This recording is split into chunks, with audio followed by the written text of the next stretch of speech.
Gatineau, Quebec. Her name is Sowa. Please give Sowa a welcome. Hello, everybody.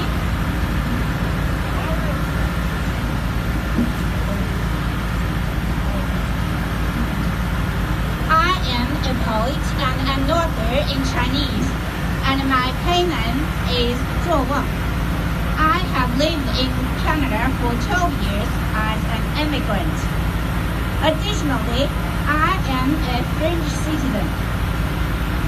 I came from the dark and tyrannical Orient with a long, long history, full of famine, violence, and wars. The great Chinese writer Lu Xun once said, Chinese were always in an error when they had become slaves or when they failed to be slaves. I think it is a miserable curse of fate which has never been broken by Chinese. The atheists enter the world of Orient and the cultural civilization is completely different with the Westerner Christian civilized world originating from marine and trading. Many Westerners have many of naive illusions about the Orient. I suggest them dispel these misunderstandings. For example, you can search for the news about the Chen abused mother with 8 children in Fengxian, Xuzhou, Jiangsu province, China. Now, many brave Chinese are trying to rescue the poor woman. However, I think it will hardly succeed. I graduated from Peking University. Its predecessor was Yanqing University, a Christian university established by an American missionary, John Layton Stewart. Sorry, I forgot the motto of Peking University. Maybe I have regarded as a propaganda, but I have engraved Yanqing University's motto in my heart. Freedom to choose for service. It is quoted from the Bible. Although Yanqing University ceased to exist before I was born and was transferred into Peking University, the spirit of Yanqing University will live on forever. I still inherit its glorious tradition, and once I wrote a poem in English, I paid tribute to the founder, John Layton Stewart. Now, I am living my life loyal to the motto of Yanqing University. Naturally, I am devoted to this demonstration defending freedom, together with other Canadians. In these days, I often go to Parliament Hill to join the peaceful demonstration and write poetry or prose to describe this great Canadian historical event for spreading the truth. It is my responsibility as a writer, especially when the mainstream media disappears or conspires with the Canadian government. As an intellectual who grew up from a working-class family, in the Churchill's Convoy, I observed that in Canada, just as the sun in China, there is also a split between the elite and the commoner. The bureaucracy and the mainstream media have dominated the public opinion, and they have stigmatized the peaceful movement for freedom enshrined in Canada Charter as a right with pumping hands and bouncing castles. The mainstream media have completely abandoned the objective and the neutral position, leaving only one-sided distorted reports, which are lies in disguise. Many Canadians believe these lies according to truth. Consequently, they are scared or reluctant to get to Parliament Hill, where there are many of peaceful Canadian patriots. Moreover, those misled people accuse the peaceful protesters unfairly. and don't you know the truckers are making enormous sacrifices to defend freedom for all of us. These protesters come from everywhere: Vancouver, Saskatchewan, Manitoba, Alberta, Quebec, Ontario, locals of Ottawa and Gatineau. There are not only truckers, farmers, nurses, workers, teachers, veterans, but also lawyers, scientists, doctors. Thank God.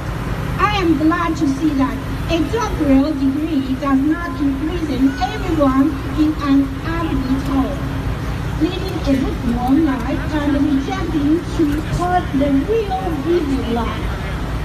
Now, Canada is at the most crucial and dangerous time in its history. The foundation of our great democratic and free country is threatened, and we are sneaking into a world of 1984, written by George Orwell. However, the people of Canada are waking up and are rising to prevent the misery. We are fighting for freedom. These are our typical Canadian mildness and calmness, with great determination to win. It is a spiritual war without a gun to defend freedom for Canada. It's peaceful but agitating. Many elderly people and young children also involved in this great historical issue, because Canadian patriots are in all ages.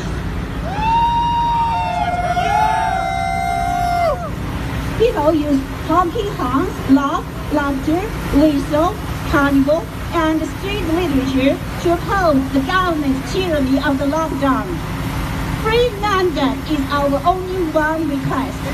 I believe that those control bricks will definitely collapse in the burst laughter and the carnival by the people in the Wellington streets. As a Canadian who was born in China and had lived there for more than 30 years, I know well enough what is communism and what is dictatorship. When the plague first broke out in the end of 2019, I wrote a lot of poems and prose because I am a writer. I have abundant empathy.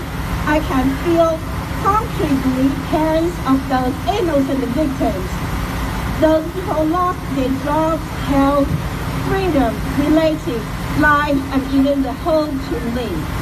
I can't help crying many times, then wiped my tears and delineated all of the disasters, anguish, and the resilient fighters who are some great Chinese people.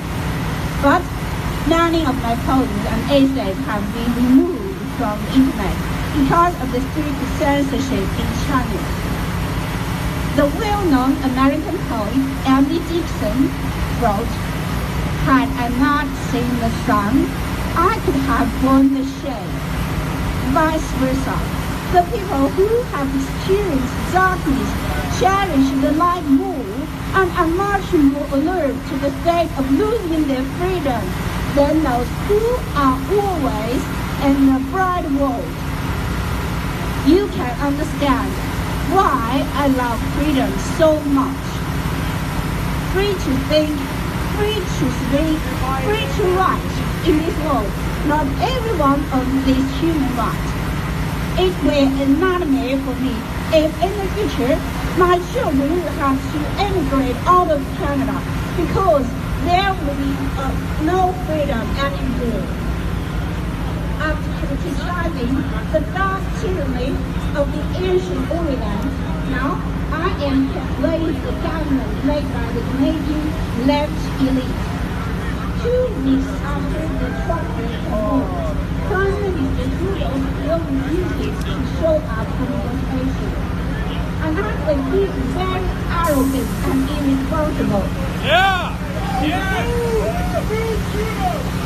Additionally, I think the Conservative Party is vague and wavering in this crucial part.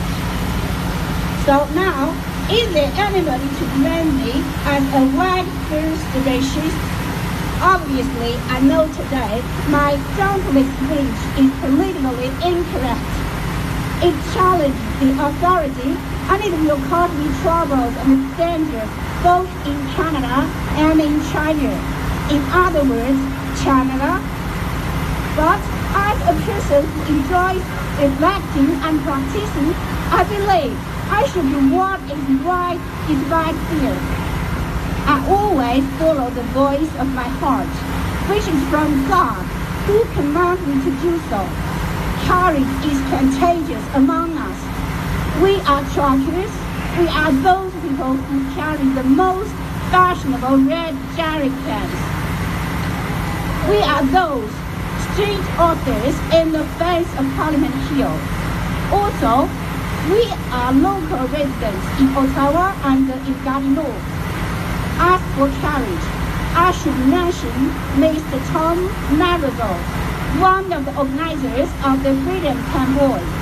Is a warrior who impresses me. He said, if they were arrested, they will not resist because it is a peaceful demonstration. I would also say, if this movement fails, then put me into a jail, and it is my honor to stand with these great Canadian patriots. I wrote a poem inspired in the night, 9th February, when I was very worried about the probably bad result caused by the tough tone of the Ottawa Chief Police Officer. And I was deeply moved by the protesters who shared their views. Now I will read it for all of you. A good fight. I am fighting a good fight. Freedom. Freedom.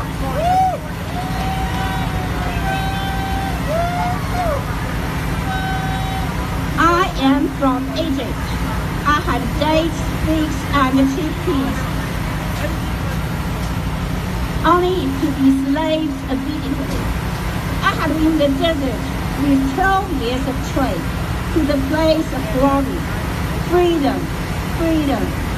Today, I am fighting a good fight with truckers from Alberta, farmers from Nova Scotia, young students from Trois-Rivières, and the veterans with military medals. All together, we unite. Freedom, freedom.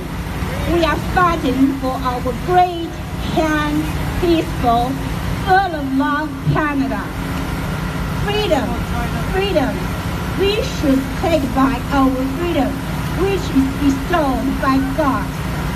Thank you, truckers heroes. We the North, strong free.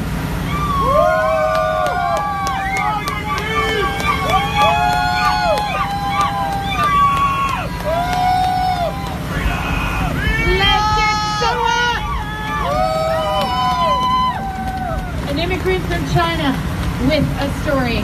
My name is Benita. I'm one of the helpers here. I love helping out, and I want to let you know about a special project I have going on tomorrow.